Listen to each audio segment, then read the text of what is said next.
stop, to the top, to the top. Ain't never gonna stop. Which, as we all know, 2-7 was a big part of. And so it'll trace the history of the regiment. And we'll stop at different signs along the way, allow us to catch our breath, reflect on the history of this organization that we serve, and quite frankly, the history that some of you guys wrote. And you'll see a sign that's dedicated for your part of that legacy of the 7th Marine Regiment toward the end.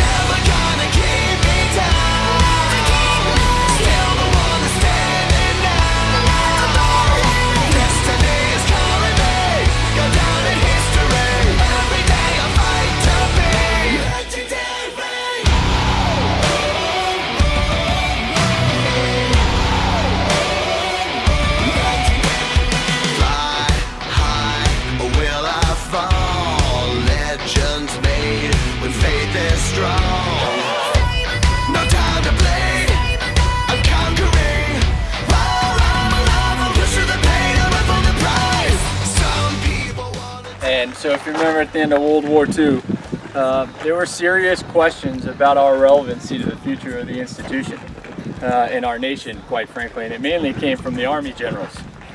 And it's ironic that the decision that was made to actually use the sea as maneuver space again and do ship-to-shore and ship-to-objective maneuver was made by a 5-star Army general in Douglas MacArthur.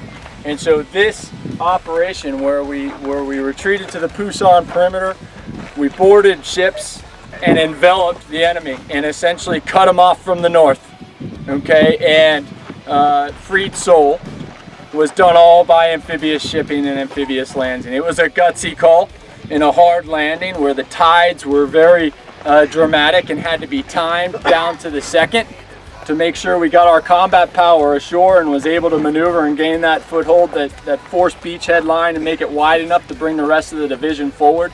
And then onward to Seoul, house to house fighting, cleared Seoul, freed it, turned right back around, got on ships for us to continue to use the sea and continue our journey to the next stop. So incredibly important for our institution, where really we justified our existence after over 7 years of war. We had to continue to justify who we were, what we stood for, what we brought to the nation as a fighting force. And it was right here, Inchon, where we showed our guts to the rest of the world, and more importantly to the United States Army, who really owned the decision making at the highest levels at that time. Except for Phyllis.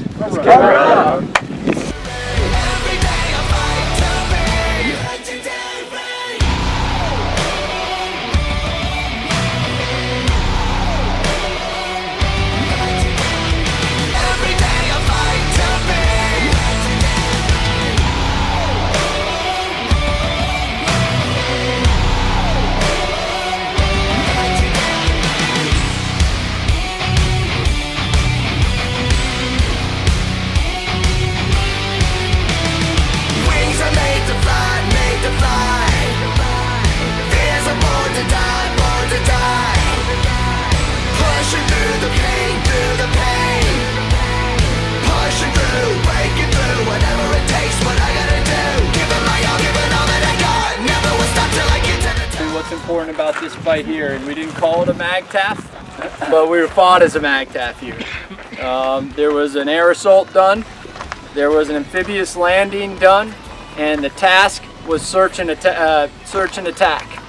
And for those of us who were in Ambar back in 2004, a couple of you here were, your mission for 2nd Battalion 7th Marines when we moved from out west towards Fallujah to set conditions for Fallujah 1 was search and attack.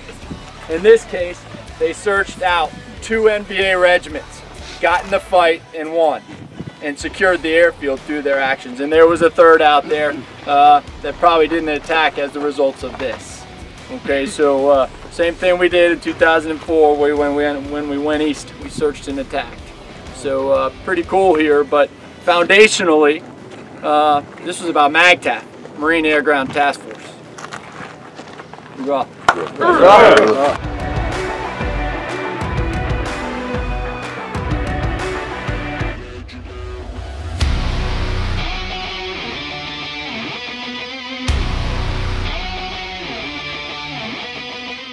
Iwo Jima, it was said that the Marine Corps would never again conduct joint forcible entry amphibious large-scale operations, right? 5 years later, 1950, we come off the southern peninsula in a massive turning movement, as described by the Colonel, conduct the landings at Inchon, and again shock the world, proving that the Marines can do what they said that we can't do. Fast forward 41 years, 1991. What are we doing off the coast of Kuwait while Iraq is causing problems and incurring into Kuwait's sovereign territory? We, over the course of about 72 hours, form the largest fleet armada of United States naval ships that have ever been formed since World War II. It was just under 200 ships. And we start exercising called Exercise Sea Soldier, Exercise Sea Soldier 1 through 4. And we're doing joint amphibious entry demonstrations, coming off of amphibs, landing out in the desert, showing Iraq, hey, we will do this. We can do this again. And in one of the greatest demonstrations of military deceit, Task Force Ripper comes storming from the left hook across the Kuwaiti border and smashes the Iraqi army back into their own territory. All right, and this sign pays homage to that.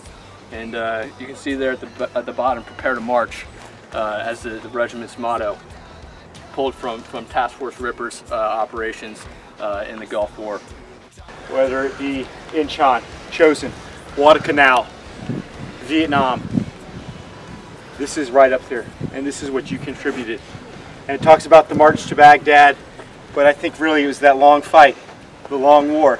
From the initial battles, the regiment continued to serve in various combat deployments in Afghanistan, places that you've been, in Iraq, places that you've been, and currently the battalion is getting ready to go back. So we're continuing what you set. We're continuing what you set, and we talk about it every day with these Marines, that they are a part of your legacy. And that's what we rest our morals on, that's what we rest what we do on. And so for you, this is your sign, and we'll give you opportunity if you want to get a picture with it. I think that would be pretty appropriate before we push up Fox Hill. It'd be my request of you. And you know, there's not a day that I run this almost every single day, and I always stop at this sign. I either touch it, because all of us have been there. All of us have lost our buddies. All of us have seen things that will never leave our mind, body, and spirit, and that's okay. Okay, that's the cost of selfless service. But this is pretty special, and you need to know it. And so one day, I know that I'm gonna. And if I'm ever fortunate to have grandkids, they're gonna come to this sign. And I'm gonna teach them about men like you. I had my daughter up here last weekend for the first time, and we stopped and I talked to her about men like you. This is your sign. It's our sign. And we're gonna start adding inherent resolve, which is what 2-7 does over and over again. They're going to continue to fight that fight. We'll just keep adding signs, because one day, never I would suspect, although we hope, but these signs unfortunately will keep going. But our institution and you and all those that have gone before us can never be forgotten. And so something as simple as this, I would ask that you all be part of continuing the legacy. Bring your families when they start getting soft and weak. Bring them to doggone Fox Hill, right? And talk to them about what you went through. Be proud of what you went through. Share your heartbreak with them. And then get back in the fight, because that's what we do. All right, so we're just honored and humbled to have you here, and we wanted to stop at this sign. Stu Glenn wanted to stop at this sign, because it's your sign, and it's our sign. All right? So there you go, Semper Fidelis.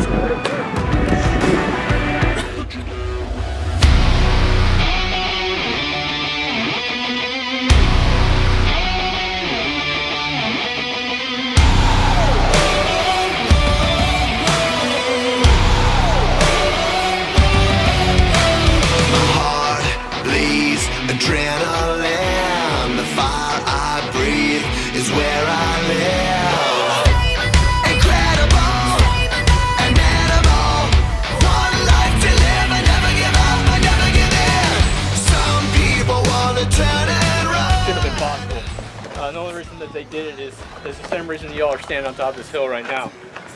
Most people would stop at that sign down there, slap hands, and trot back to their cars and go enjoy breakfast, right? But that's not what we are. That's not who we are as Marines. That's not what makes Marines. So we attack this hill and we come up here and we pay homage to the Marines of Fox Company and Bill Barber, whose task was to secure Tok Tong Pass and allow that retreat that we discussed in the frozen Chosin fighting back to the coastline. And not talked about too oftenly in this story is that directly across the frozen lake, which may have looked something like this, looking out there towards Bandini, right? In the middle of winter frozen, just on the other side of that was a full Army division that had ceased to exist because they'd given up. They just were completely destroyed by the Chinese divisions and absolutely tattered and nothing left of a unit. The Marines on the other side of the pass secured Tok Tong Pass and allowed that fighting retreat with a company of Marines, who you can see here had 75% dead or wounded casualties, and they held that pass. And not only that, but they had a squad of about 6 Marines remaining who took over 1,000 Chinese prisoners because they thought that there was a much larger force holding the pass. That's pretty amazing work, all right? That's a pretty tall order for us to continue carrying forward. And those are the types of stories that people will tell about you, and the people do tell about you and your work and your deployment to Afghanistan in 2008. So I thank you, gentlemen, for allowing me to come out on this run with y'all.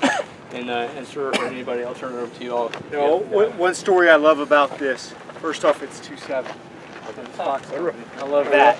It's our battalion. And just like what Captain Bill said, there was an Army unit on the other side of the reservoir, and they came back broken, beat down, tattered, no cohesion.